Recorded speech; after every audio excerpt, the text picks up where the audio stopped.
Assalamualaikum warahmatullahi wabarakatuh. Halo semua, perkenalkan nama saya Rachel Padiani. Di sini saya akan menjelaskan tentang penerapan Pancasila dari masa ke masa. Penerapan Pancasila di masa awal pada tahun 1945 sampai 1959. Pada periode ini, penerapan Pancasila sebagai dasar negara dan pandangan hidup untuk menghadapi berbagai masalah. Salah satunya yaitu adanya upaya-upaya mengganti Pancasila sebagai dasar negara dan penyimpangan terhadap nilai-nilai Pancasila, yaitu sebagai berikut. 1. Pemberontakan Partai Komunis Indonesia atau bisa kita sebut dengan PKI yang terjadi di Madiun pada tanggal 18 September 1948. Pemberontakan PKI di Madiun yang dipimpin oleh Musso yang bertujuan untuk mendirikan negara Soviet Indonesia yang berideologi komunis. Yang kedua, pemberontakan Darul Islam atau Tentara Islam Indonesia atau bisa kita sebut dengan DITII. Pemberontakan DITII yang dipimpin oleh Sekar Marji Marijan Kartosuwiryo. Pemberontakan DITII yang ditandai dengan didirikannya Negara Islam Indonesia oleh Kartosuwiryo pada tanggal 7 Agustus 1949 yang bertujuan untuk mengganti Pancasila sebagai dasar negara dengan syariat Islam. Di sisi lain, gerakan DITII bertentangan dengan ajaran Islam.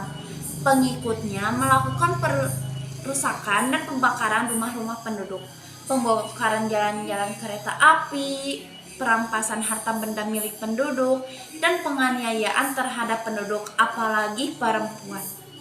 Kartosuwiryo bersama para pengikutnya baru bisa ditangkap pada tanggal 4 Juni 1962. Yang ketiga, pemberontakan Republik Maluku Selatan atau bisa kita sebut dengan RMS yang dipimpin oleh Christian Robert Stephen Soumokil. Pemberontakan RMS ini bertujuan untuk membentuk negara sendiri yang didirikan pada tanggal 25 April tahun 1950. Pulau-pulau terbesarnya adalah Seram, Ambon, dan Buru. RMS di Ambon ditangani militer Indonesia pada bulan November 1950. Tetapi konflik di Seram masih berlanjut sampai Desember 1963. Kekalahan RMS di Ambon berujung pada pengungsian pemerintahan RMS di Seram.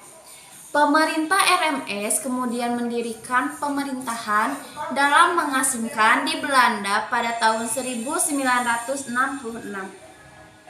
Yang keempat, pemerintahan Revolusioner Republik Indonesia atau bisa kita sebut dengan PRRI atau Perjuangan Rakyat Semesta yang dipimpin oleh Syarifuddin Prawira Negara dan Fetje Sumua di Sumatera dan Sulawesi pada tahun 1957 sampai 1958.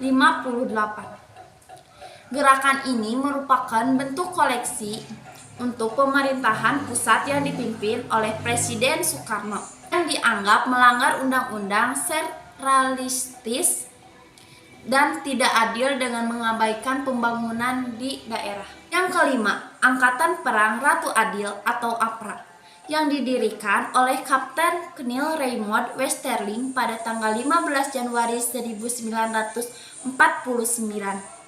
Raymond memandang dirinya sebagai Ratu Adil yang diramalkan akan membebaskan Indonesia dari tirani.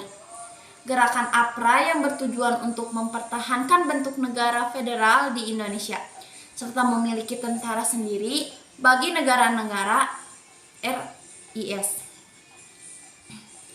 Pemberontakan APRA terjadi pada tanggal 23 Januari 1950 dengan melakukan serangan dari menduduki kota Bandung serta menguasai markas staf divisi Siliwangi. Tetapi digagalkan upaya Dr. Andes Muhammad Hatta sebagai Perdana Menteri RIS waktu itu berhasil melakukan perundingan dengan Komisi Tinggi Belanda untuk mempercepat pembubaran Republik Indonesia Serikat dan kembali ke bentuk Negara Kesatuan Republik Indonesia pada tanggal 17 Agustus 1950. Yang terakhir, pembubaran bentuk negara dari Republik Indonesia Serikat menjadi Negara Kesatuan Republik Indonesia. Sedangkan konstitusi yang berlaku adalah Undang-Undang Dasar Sementara 1950. NKRI melaksanakan pemilu pertama di Indonesia pada tahun 1955 yang selama itu dianggap paling demokratis. Tetapi anggota konstituante hasil pemilu tidak dapat menyusun undang-undang dasar seperti yang diharapkan.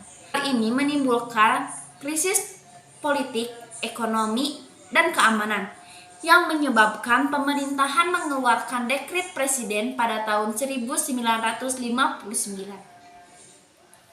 Dekret Presiden 1959 dikenal sebagai sebutan Dekret 5 Juli 1959. Isi Dekret 5 Juli 1959 yaitu membubarkan Badan Konstituante Undang-Undang Dasar tahun 1945, berlaku kembali, dan Undang-Undang Dasar Sementara tahun 1950 tidak berlaku, serta segera akan dibentuk MPRS atau bisa kita sebut dengan Majelis Permusyawaratan Rakyat Sementara, dan DPAS atau Dewan Pertimbangan Agung Sementara. Penerapan Pancasila saat itu lebih diarahkan seperti ideologi liberal yang terjadi tidak menjamin stabilitas pemerintahan. Assalamualaikum warahmatullahi wabarakatuh.